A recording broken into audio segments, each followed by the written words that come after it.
দুর্গাপুজো শুরু হয়ে গেছে, আজকে চতুর্থী। তাই আজকে তোমাদের সাথে নিয়ে এসেছি একটা প্যান্ডেল হপিংয়ের ভিডিও। এই প্যান্ডেল হপিংয়ের জন্য আমি যেই ভিডিওটা করেছি সেটা হলো দমদম অর্জুনপুরের ভিডিও। এই অর্জুনপুরে যেতে সেই খালপাড় দিয়ে ডান দিক দিয়ে ঘুরে গিয়েই অর্জুনপুর যাওয়া যায়। এই প্যান্ডেলটা করেছিল, যেটার থিম ছিল মুখোমুখি, যেটা অসম্ভব সুন্দর ছিল। প্রত্যেকটা জিনিস এরকমভাবে মুভ করছিল, যতটুকুনি আমি করতে পেরেছি, ক্যামেরাতে ধরতে পেরেছি ততটুকুই দেখিয়েছি। আর ব্লু লাইটগুলো রিফ্লেকশনের কাজ করছিল, আর মুখোমুখির অর্থ সেটাই দেখাতে চেয়েছে যে রিফ্লেকশন। আমি ভিডিওটা করতে করতে নিজেকেও দেখিয়ে দিয়েছি, বুঝতেই পারছো প্রতিবিম্ব। আর এটা ছিল ভেতরটা, মানে আমি এতক্ষণ ধরে যেটুকু পোর্শন দেখিয়েছি সেটা বাইরেটাই পুরো প্যান্ডেলটা।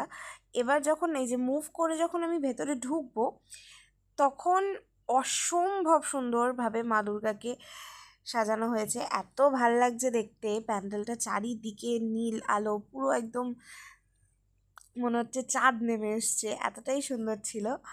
তো তারপর এই যে মা দুর্গা, প্রচণ্ড ভিড় ছিল। আমি যেভাবে পেরেছি, যতটুকুনি পেরেছি ততটুকুই নেওয়ার চেষ্টা করেছি, ক্লিপ তোমাদের সামনে তুলে ধরেছি, তোমরা এনজয় করো।